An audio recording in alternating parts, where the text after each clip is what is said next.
ഇപ്പൊ Christmas leave ഒക്കെ start ചെയ്യാണ്, വെക്കേഷന്റെ ടൈമാണ്. ട്രിപ്പ് പോകാനൊക്കെ കുറെ പേര് പ്ലാൻ ചെയ്യുന്നുണ്ടാവും, ലോങ് ട്രിപ്പ് ഒക്കെ പോകാനായിട്ട് കുറെ പേര് പ്ലാൻ ചെയ്യുന്നുണ്ടാവും. അപ്പൊ അവർക്ക് വേണ്ടിയിട്ട് ഞാൻ ജസ്റ്റ് ഒരു അഡ്വൈസ് തരാം. ട്രിപ്പ് പോകണേക്കാളും മുന്നായിട്ട് നമ്മൾ കാറൊക്കെ യൂസ് ചെയ്യുന്നവര്, സ്വിഫ്റ്റ് ക്വാഡ്രാലിറ്റി എൻജിൻസ് ഒക്കെ യൂസ് ചെയ്യുന്നവർക്ക് ഒന്ന് ശ്രദ്ധിച്ചാൽ മതി.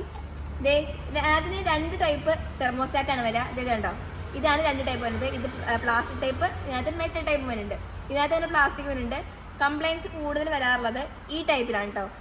നമ്മൾ 1 lakh ഒക്കെ ഓടിയവരാണെന്നുണ്ടെങ്കിൽ, അതായത് വണ്ടി നമ്മൾ 1 lakh ഒക്കെ ഓടിച്ചിട്ടുണ്ടെന്നുണ്ടെങ്കിൽ ജസ്റ്റ് ഇതൊന്ന് ചെക്ക് ചെയ്യാനായിട്ടൊന്ന് മാറുന്നത് നല്ലതായിരിക്കും. അപ്പൊ കാരണം എന്താണെന്ന് വെച്ചിട്ടുണ്ടെങ്കിൽ ഇതിന്റെ ഈ എൽബോസ് ഉണ്ടോ, ഇതൊക്കെ ഒരു 1 lakh ഒക്കെ ഓടുമ്പോഴേക്കും ഈ എൽബോസ് ഒക്കെ ചിലപ്പോൾ ഓടിയാനുള്ള ചാൻസ് ഉണ്ട്. അപ്പൊ നമ്മൾ ട്രിപ്പൊക്കെ പോകുന്ന സമയത്ത് ചിലപ്പം ഇവിടുന്ന് ലീക്കൊക്കെ വന്നാല്, അഥവാ എങ്ങാനും പൊട്ടി ലീക്കൊക്കെ വന്നാല് കൂളന്റ് മൊത്തം ലീക്കായി പോകും. അങ്ങനെ വരുമ്പം ഓവർ ഹീറ്റ് ആവാനുള്ള ചാൻസ് ഭയങ്കര കൂടുതലാണ്.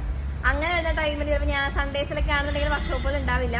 അപ്പൊ നിങ്ങൾ അതിന് മുന്നായിട്ട് ഇതൊക്കെ ഒന്ന് ചെക്ക് ചെയ്യണം, നല്ലതായിരിക്കും. കൂട്ടത്തില് പിന്നെ റബ്ബർ റോസുകളും ജസ്റ്റ് ഒന്ന് ചെക്ക് ചെയ്തേക്കാം, ഹാർഡായി പോകാനൊക്കെ ചാൻസ് ഉണ്ട്. അപ്പൊ നിങ്ങളൊന്ന് ജസ്റ്റ് ഒന്ന് ചെക്ക് ചെയ്തേക്കാം.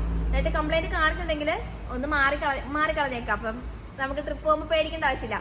പിന്നെ ഈ ക്രിസ്മസിന് ട്രിപ്പ് പോകാൻ പ്ലാൻ ചെയ്യുന്ന എല്ലാവർക്കും ഇതൊന്നും ശ്രദ്ധിച്ചിട്ട് ട്രിപ്പ് പോവുക. അപ്പൊ എല്ലാവർക്കും ഹാപ്പി ജേണി. ക്രിസ്മസിന്റെ ടൈമിൽ ഞങ്ങളെപ്പോലുള്ള വർക്ക്ഷോപ്പുകാരൊക്കെ ആ ടൈമിൽ ലീവ് ആയിരിക്കും. ചിലപ്പോൾ ഞങ്ങളെ വിളിച്ചാൽ എന്തെങ്കിലും അത്യാവശ്യ ഘട്ടത്തിലൊക്കെ ഞങ്ങളെ വിളിച്ചാൽ ചിലപ്പോൾ കിട്ടിയെന്ന് വരില്ല. അപ്പൊ ആരും പ്രാകരുത്. ഞങ്ങൾക്ക് ഇതുപോലെ ടൈമിലൊക്കെ ട്രിപ്പ് പോകാനുള്ള ചാൻസ് ഒക്കെ കിട്ടുള്ളൂ. അപ്പോൾ എല്ലാവർക്കും ഹാപ്പി ജേണി.